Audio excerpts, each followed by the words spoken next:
izatea eta gardentasunez jokatzea izango dela. Laster izango duzu entzungai elkarrizketa hori osorik irratia.naiz.eus webgunean. Eta nazioartetik, Ameriketako Estatu Batuen eta Iranen arteko harremanei begira jarrita gaude. Iranen programa nuklearraren inguruko elkarrizketa betean mehatxua berriro ere etxe zurutik Donald Trump. The only thing is, one thing, simple. It's really simple. They can't have a nuclear weapon. If we have to do something very harsh, we'll do it. And I'm not doing it for us, I'm doing it for the world.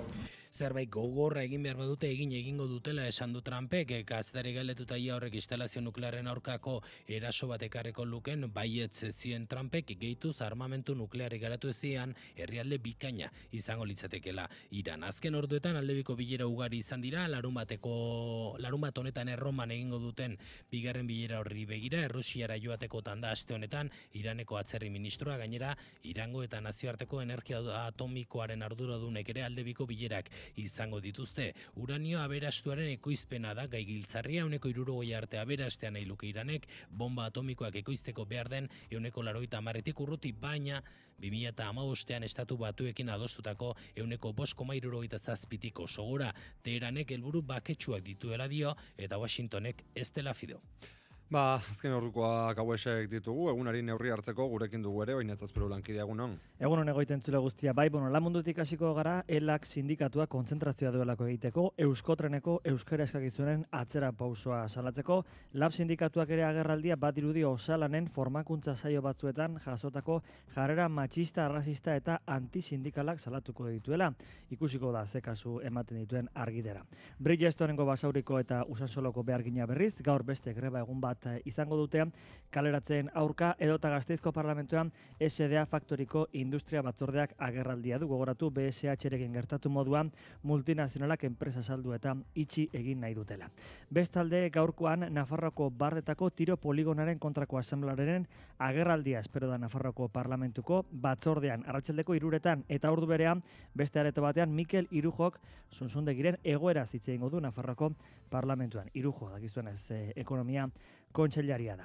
Aitor Estebanek berriz Euskadi Buru Batzarreko presidentatza hartu berritan, Confebaskekin bilera egingo du, edota maila lokalagoan San Bartolome Donostiako eremuaren etorkizunaz hitz egiteko, Amarabai auzo elkartearen agerraldia hain zuzen, duela gutxi udalak bertan eraiki asmo zuen, zentro komertzial baten proiektua elaboratu baitu. Kiroletan nabarmentzeko tartean gaur Benidorm eta Bidasoaren arteko partidua Asobalen, eta amaitzeko Donostiako akuariumean urtantetako biztanleak erakusketaren aurkezpena izango dela egoi. Edarkia, mila esker, oinatz guazen informazio praktikoarekin. Eguraldia eta trafikoa naiz irratian. Bi azpimarrakin behar, lehen errepidetan nola ditugu, Jon? Arretagune honetan errenterian, Gipuzkoa 20 errepidean Donostiarantz istripua izan delako, beraz kaso eman puntu horretan. Halaxe egiteko eskatuko dizuegu, eta eguraldiari begira, badirudi makortuko zegula, baina xehetasun gehiagorekin guztiaren berri Ikeri Barluzea Muruak. Eguraldia egudazken tankera hartuko du astearte honetan. Goizean hodeiak ugariak izango dira lurralde osoan, baina hodei hauek beti ere trinkoxeagoak izango dira lurraldaren hego isurialdean eta bertan euri pixka bat izango da. Ez era askorik ez hala ere, Kantauri isurialdean aldiz ateruneak luzeak izango dira eta tarteko ostartetxo batzuk zabalduko dira, beraz goizan orokorran nahiko lasai izango da, baina eguerditik aurrera eta bereziki arratsaldeko lehen ordutik aurrera hodeiek zerua estaliko dute eta euritarako joera nabarmenago hartuko du eguraldiak. Zaparradak lurralde osoan emango dira, baina ugarienak eta mardulenak Kantauriar isurialdean emango dira, eta ez da baztertzen mendikate nagusienetan ekaitzak jo eta zaparrada handixamarrak botatzea ere. Haizeak ipar-mendebaldetik eta bizi joko du, bolada zakar batzuekin kostaldean, goizean goiz hori bai, litekena da hego-mendebaldeko haizeska hiltzea. Temperatura minimoak eta maximoak behera egingo dute, minimoak egunaren azken orduetan emango dira eta 2 eta 12 gradu bitartean errendituko dira. Maximoak aldiz goizeko lehen orduan emango dira, hego-mendebaldeko haize horrekin, Kantauri isurialdean 14 eta 18 gradu bitartean errendituko dira. Eta hego isurian 10 eta 16 gradu bitartean, temperatura freskoenak Araba eta Nafarroa erdialdean neurtuko dira. Eta maximoak eta altuenak barkatu kostaldean, hori bai, arratsaldean nabarmen hoztuko du, eta hozte horrekin elur maila orokorrean 1200 metroren bueltan kokatuko da, baina gau partean ez da baztertzen 1000 metrotara jaistea, bereziki lurraldearen mendebaldean.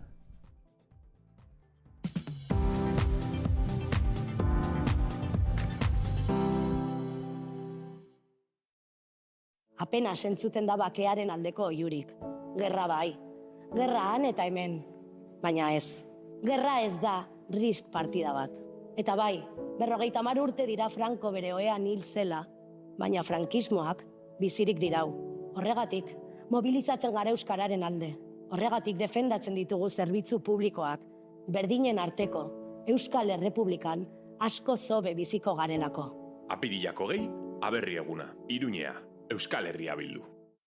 Euskotrenek jakinarazten du. Itzuli dira Lurrunezko treneko ibilbideak. Zatoz Azpeitiko Euskotren Museora, apirilaren 17tik aurrera eta gozatu esperientzia paregabeaz. Informazio gehiago museoa.euskotren.eus. Egin bat mugikortasun jasangarriarekin. Euskotren, Eusko Jaurlaritza. Kultura eta hizkuntza politika sailak, hizkuntza politikarako sailburu ordetzak diruz lagundua.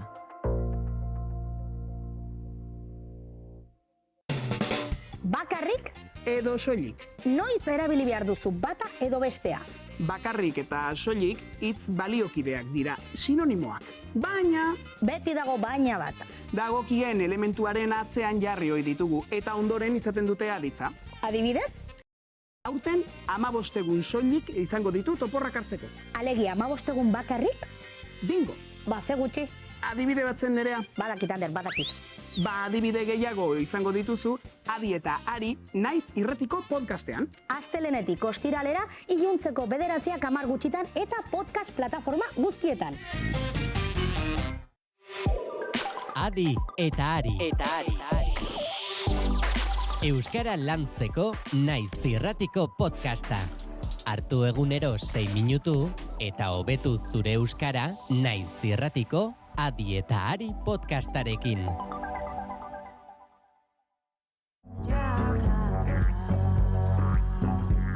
Luis Mariñelarena Saralegiri begietan eta hitz egiteko moduan nabarizaio herria eta lanbidea zenbat maite duen. Albaitaria da, baina katuak eta txakurrak ez dira gehien hartatzen dituen animaliak. Bera, ikuiluz ikuilu ibiltzen da, behiak, behorrak, ardiak eta horrelakoa berekin batez ere. Ohikoa izanen litzatekeena, baino gutxiago inporta zaio 24 orduz guardian egotea, edo goizeko ordu txikietan altxatu behar izatea larrialdi batera joateko. Lantzen bizi da, Nafarroan, hango zelaietan hitz egin dugu berarekin. Kaixo, Luis! Hala, txaldeon itziar, zer moduz? Ongitazu! Ontorri berria naiz lanetikan eta guardian nagoenez, ea atxalde lasaie edo nolako izango dugun, bai? Aber uzten diguten hola tartetxo bat eta bestela izan lagunduko joanen gara biok, bai, harria baldin bada. Ofizio eta afizio, Naiz Irratian. Larun batetan, arratsaldeko ordu 2etan.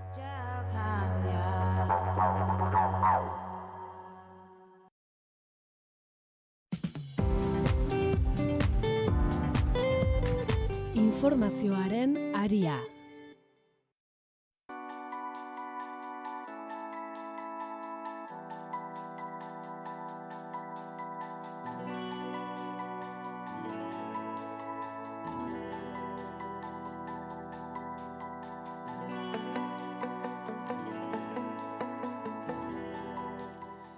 Bederatziak eta 13 minutu ditugu entzuleok. Osakidetzaren zerbitzuarekin lotuta Euskal Autonomia Erkidegoko arartekoan jasotako kexa kopurua, bai 170 hasi zen 2024an eta horien laurdenak pentsa, balen arretako edo espezialisten kontsultetarako hitzorduen itxaronaldiarekin dutela zerikusia.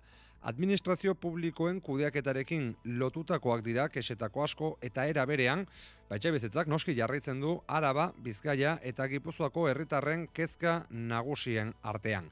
Guzti hauek arartekoaren 2024ko txostenean daude bilduta, badugu zer aletu beraz eta pertsona egokinarekin gainera, gurekin baitugu Manu Lezertu arartekoa egunon. Mila esker naiz irratia etortzeagatik. Egunon, oi. Esango nuke txosten hartan izatutako kexa eta ezinagon hauek, gaur egungo gizartearen egoeraren isla ere badirela batean. Zentzu honetan, kalean bezala, txosten honetan ere, asko hitz egiten da Osakidetzaz, titularra eman dugu urte batetik bestera, euneko 70 hasi direla Osakidetzari lotutako kexak, batez ere lehen arretako itxaronaldiei lotuta. Zentzu honetan, zein da arartekoak egiten duen balorazioa, zer esan nahi du kexen gorakada honek? egunon lehenengo eta guk nabaria izan da igoera, oso nabaria, eta gure ustez erakusten du haserre bat dagoela, kezka handia dagoela gizartean, euskal gizartean. Eta beste alde batetik, osasuna da persona bakoitzak beregan sufritzen duen gehien, ez da? Zu mina badaukazu, zure mina izango da, zuretzako kezka handiena, zelan kendu, zelan ibili, zelan muitu, eta orduan bakoitza bere osasuna defendatzeko erabiltzen dituen tresna guztiak. Eta arartekoari zuzentzen diozu zure kezka, zure sufritzen dituzun atzerapenak, edo tratamentu ezak, edo medikoaren eza, pediatren eza, horrelako kezka asko egon dira. Itxaron zerrendak berriz ere aferaren erdigunean, esan dugun bezala, baina berdina da egoera Osakidetzako alor guztietan, edo itxaron zerrenda irututako kexa hauek, zerbitzu jakin batzuetan ematen dira, adibidez, pediatria aipatu diguzu. Bai, ehundik 25 atzerapenak izan dira. Diagnostiko atzerapenak, lehenengo arreta atzerapenak, eta gero espezialisten atzerapenak. Bereziki, arlo batzutan, traumatologia eta oftalmologia izan dira hor ikusi diren atzerapen handienak. Baina, esan behar da, guri datorkigun jendea, personak, kasu larrienak izaten dira. Osea, Osakidetza ondo egin duen kasuetan, pozik dagoen jendeak gure gana ez datoz. Hori ere aipatu behar da, ez? Orduan guk ikusten dugu egoera larrienak eta horregatik etortzen dira gure gana. Badakigu erpin askoko arazoa dela osasun publikoarena, are gehiago gaur egun, konponbidea noski bakarra ez da. Baina kexa hauek jasota ez dakit, zein da arartekoak egiten dituen gomendioak? Herritarren zerbitzuari dagokionez. Hor, zerbitzu karta bat dago, osasunerako eskubide bat dago, eta orduan hori gogorazten diogu Osakidetzari edo departamentuari, batzutan sailari zuzentzen diogu gure gomendioak, esanez, hau bete behar duzu, derrigorrezkoa da. Eta, mai gainean ipintzen dugu agertzen diren problemak. Eta batzutan, kopuru, maju batean, lortzen dugu arazoa konpontzia. Arazo partikularra, esan nahi du, bakoitzaren atzerapen handi bat egon bada, artekoa sartzen danean asunto horretan,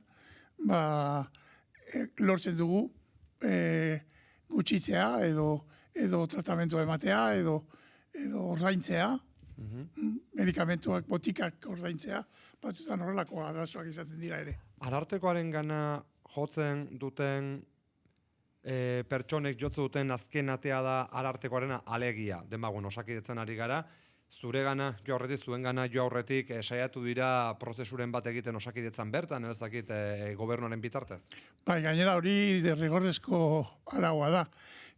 Persona bat ezin da etorri arartekoaren gana, administrazioari, kasu honetan Osakidetzari, azaldu baino lehen zer gertatzen ari dan. Gu gara azken errekursua. Eta badakizu badagoela zerbitzu bat Osakidetzan, pazienteari arreta zerbitzua, pazienteen arreta zerbitzua, eta horra joaten dira jotzen dute jende asko. Baina pozik ez daudenean, gero gure gana datoz. Arartekoa da azken arresia esango dugu, ez? Bai. Batzutan gurekin egon ondoren, baina osasun arloan ez da hainbeste gertatzen. Gurekin egon ondoren, batzu joaten dira jotzen dute epaitegietara. Ados. Amaitzeko osasun publikoarekin, txostena argitaratu osteko balorazioan barkatu, osasunaren aldeko Euskal Itunean jarri zenuen azpimarra, biltzen ari da aste hauetan itun hori. Baikor zara itun honek ekar dezakenarekiko Osakidetzako osasunaren aldeko Euskal Ituna, barkatu? Bueno, ni gobernu berria sartu zenean, berara eskatu nuen bilera bat sailburu berriarekin, Martínez doktorarekin. Eta bilera bat izan genuen, bere taldearekin eta nire taldearekin aztertzen ditugun gure mailen gainean ditugun arazoak.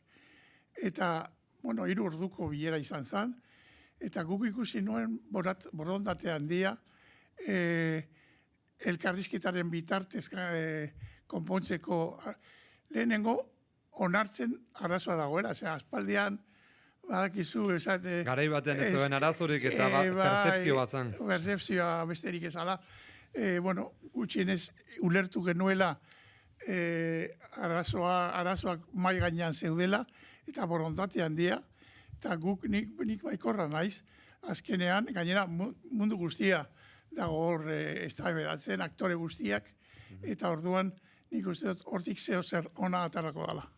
Orain arte Osakidetzaren inguruan ibili gara, baina ez dugu esan, ez dela esparru hau kexa gehien jasoen dituen alorra. 523 kexekin gizarte inklusioko arloa izan delako, herritarren kexa nagusia edo lanbidek kudeatzen dituen prestazio ekonomikoekin lotuta antza, esango dugu, diru sarrerak bermatzeko errenta edota bizitzeko gutxieneko diru sarreraren inguruan ari garela. Ez dakit, honen inguruko azalpen bat eman aldiguzun, zerk kezkatzen ditu herritarrak zentzu honetan?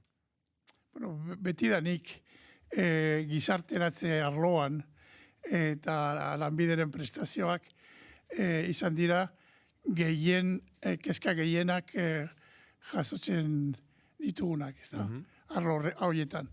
Orduan, aurten, berri izan da. Zutuneko gorakada izan da, igual ez beste arrotu batzutan bezen beste, euniko amar hori da. Pasan urtekoarekin konparatuta. Baina oroz, uste dut, 116 izan dira. Baina osasun arloa, nola gehiegi igodan, hazkuntza izugarria izan dan, orduan 15 inguru, 14 eta piku, orduan iaia maila berdinean daude. Baina kasu honetan galetzen dizun baita ere, ez dakit zer den alegia prestazioen inguruan, zer den jendeak eskaz ikusten duena, diru sarrera horiek kudeatzerakoan motelegi direla, igual ez direla pertsonen zaurgarritasun maila behar bezala identifikatzen, ez dakit zeri lotuta izaten diren kasu honetan kexak? Mota askotako kexak daude. Gure legeak, errenta minimoaren legeak oso komplexua da. Baldintza asko daude eta kontrol asko daude. Orduan, eta horrela izan behar da, diru publikoa denez, ezin zaio edonori eman arrazoirik gabe. Orduan hori kontrolatu egiten da, eta aplikazio horretan, legearen aplikazio horretan, problema asko sortzen dira. Eta ja bidea eginda dago, herritarrek badakite hor arartekoa hor dagoela, eta pozik ez daudenean bakoitzean gure gana datoz. Zen motako arazoak izan diren, esan dizut, mota askotako eta ezberdinantzezunak. Gainera, legea aldatu zen pasaden urtean, ez 22an uste dut izan zala. Lege berria daukagu erregiren legea, eta orduan hor... Baldintzak zorroztu ziren nola bai. Baldintzak zorrotz batzuk sartu dira, eta hori kexa asko sortzen ari da. Argi dira. Degarri iruditu zaigu ere tokiko zein lurraldetako administrazio publikoen zerbitzuen funtzionamenduak 276 kexa jaso dituela, lakoatik hasita kexen erdia gutxi gora bera honen jardunarekin dute zer ikusia, baldago errepikatzen den edo ohikoa den gabeziaren bat? Ez, tokiko administrazioarekin ahalmen asko dituzte eta jendearen aurrean daude, hiritarren aurrean daude, eta mota hirigintza, ingurugiroa, eta askotan, bai, errepikatzen dana, askotan izaten da erantzun eza. Hori aipatuko nahiko nuke, bai. Hiritar batek edo zein gauza eskatzen du, edo begiratu nahi du, edo txosten bat, eta erantzunik ez dago. Eta orduan, urrengo pausua da, Arartekoaren gana jo. Eta horrelako asko daude.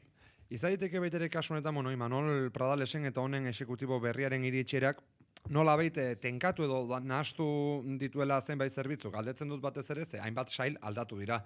Alegia aurreko legealdian eskumen batzuk zeuen sail batean, orain beste batzuetara mugitu dira, horrek eragin dezake agian, ezakit nolabait, mantsoago edo kexa kopuru hauek pilatzea? Guk ondori hori ez dugu atara. Ez dugu ikusten. Gainera, noiz hasi esan Pradalesen gobernua, pasan urteko erdi ikainan edo inguru horretan. Bai, iraian izendatu eta... Eta pasan urteko kesak gehitu egin dira, igo egin dira, pilo bat, orokorrean. Alegia horretik ere, bazetorrela kaso goraka. Claro, bai, egia da. Baina gauzak ez dira horrela konpontu. Zuk esaten duzu modun. Amaitzeko lezertua jaunaz, denborarik gabe geratzen ari gara, baina badago beste kontutxo bat meigainan jarri nahiko nukena. Hasieran esan dugu, kexa guzti hauek, gure gizartean bizi dugun unearen isla zuzena direla, gauzak azkar aldatzen ari baitira gurean, munduan akaso gehiago.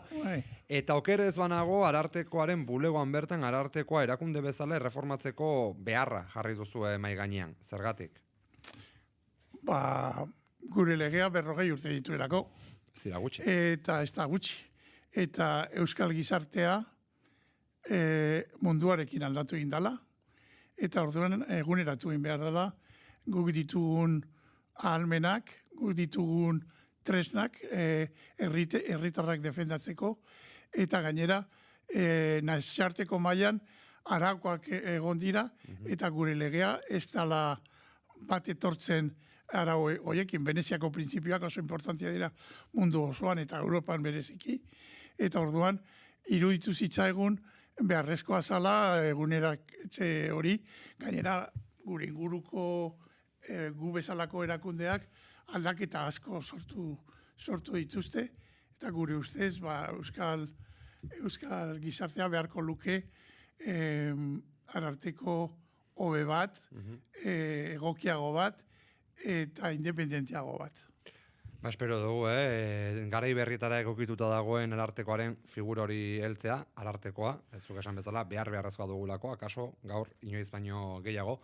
Manuel Lezertua, Araba, Bizkaia eta Gipuzkoako Arartekoa gaur gurean, mila esker, Naiz Irratia gerturatzeagatik, eta horren arte. Eskerrik asko zuei.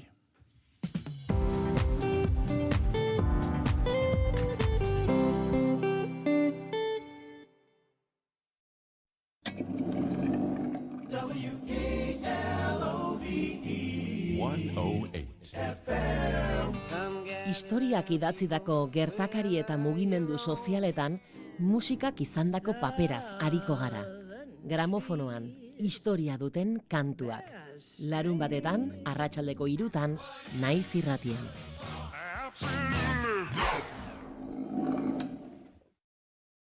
Hondarribiko alkatea da Igor Enparan. Duela 2 urte hartu zuen auzapezgoa Enparanek, aintzineko legealdian Eusko Alderdi Jeltzalea izan zelarik herriko etxeko buru. Abotsan itzalde politikoko kide da Enparan, oroit talde politiko hau sortu zela alardearen gaiaren kalapita baten ondorioz eta ezker abertzalearen zatiketa gixara. Hondarribiak ia 17.000 biztanle ditu. Jaizkibel mendiaren magalean kokatua dago eta Bidasoa ibaiaren bazterrean. Hendaia, Lezo, Pasaia eta Irun ditu auzo herriak. 10 auzo ditu, landa eremu zabal bat eta historikoki arrantzak garrantzia ukan badu ere, gaur egun bere ekonomiaren 5% baino ez da. Zerbitzu sektoreak du Hondarribiko ekonomia mugitzen eta turismoak. Eneko Aldana da Ziburuko auzapeza 2020tik. Hondarribian gertatu bezala, Ziburun ere eskuineko auzapez bat ordezkatu zuen Aldanak. EH bai Ezker Abertzaleko koalizioaren sustengoarekin aurkeztu baitzen ezkerreko beste zenbait alderdirekin batera. Ziburuk ia 6.000 herritar ditu eta biztanlegoa galtzen ari den herria da bizitegien arazoagatik. Donibane Loitzune, Azkaine eta Urruña ditu auzo herriak. Historikoki itsasoak garrantzia handia aukandu Ziburuko ekonomian, Donibane Loitzuneko portuko untziengatik eta arrain kontserbaren industriagatik. Gaur egun ahuldua dena hainitz. Urdazubi erreka Ziburun itsasoratzen da eta bere lurraren 154 bi eraikia da, oianak 124 dira eta laborantza lurrak berriz 109. Eneko Aldana, Ziburuko auzapeza, egunon? Egunon. Igor Enparan, Hondarribiko alkate, egunon? Keixo, egunon, bai. Elkar ezagutzen zenuten? Elkarren berri bazenuten? Ez batere. Inoiz ez zarete elkar ikusi? Inoiz ez zarete elkar ikusi? Bueno, badakigunik ez behintzat, pentsatzen dut agian topatu gara nonbait, baina ez dut uste elkar ezagutzen. Zer dakizue parean duzuen auzapezaren herriaz, Igor? Ziburuz, Ziburuz, nik esango nuke, askotan pasaleku bezala bizi dugun herri bat badela, niri bai suertatu zait Ziburun bertan izatea behin baino gehiagotan, lagun bat bertan bizi baitzen garai batean, eta ara ere